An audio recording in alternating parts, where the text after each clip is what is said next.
So we've just been confirmed to film and produce Mark Simmons' next stand-up special. So what are we going to do and how are we going to do it? Well, in this video, we're going to review Mark's previous special, give our thoughts and share what we would keep the same and what we might suggest doing differently. Let's go. If you're new here, my name's David and I run Affinity Media. We specialize in producing stand-up comedy specials and comedy content online to help grow your audience and sell more tickets. So Mark's previous special, Quip Off the Mark, has had 450,000 views. That puts him in the top 1% of YouTube videos all around and easily in the top 1% of all comedy specials on YouTube. So let's have a look at how this was filmed before we give our approach. Our mid to wide shot is dead center and has Mark addressing the room with the front row of the audience in the lower third of the screen.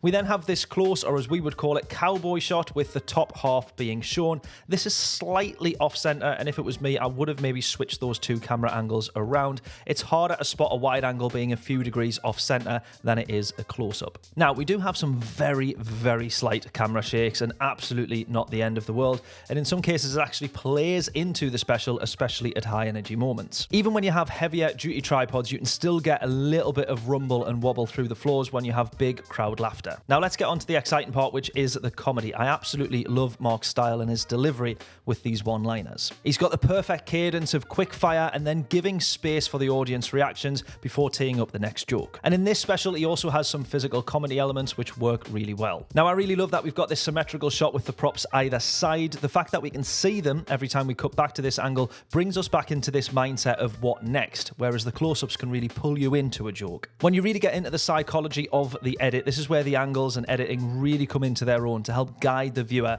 through the special. Editing can help massively regardless of the comic, and each cut should always be intentional. So would we have done anything differently, and what will we be taking into Mark's next special? Well, I've got a few things. Now, one thing I'd absolutely love to do is have a slightly closer up angle to Mark. It's very rare that comedy specials have an angle anything closer than the cowboy shot, but Mark has a unique style with a tiny, nuanced kind of facial expressions, and these are often key in his one-liners. Now, most one-liners are obviously wordplay, so the tiny enunciations, pauses, and facial expressions that require a sense of doubt, excitement, confidence, whatever it may be, they need to be seen. One thing I'm really excited to try is some side lighting in the wings. We've not necessarily done this before on previous productions, but when you look at Netflix specials that we've reviewed previously on this channel, like Mark Norman, Shane Gillis specials, you see that they have some really well thought out, beautifully designed and intended lighting beyond the stage. And if you're a comic looking to produce your next comedy stand-up special, drop us a message or visit our website to get a quote.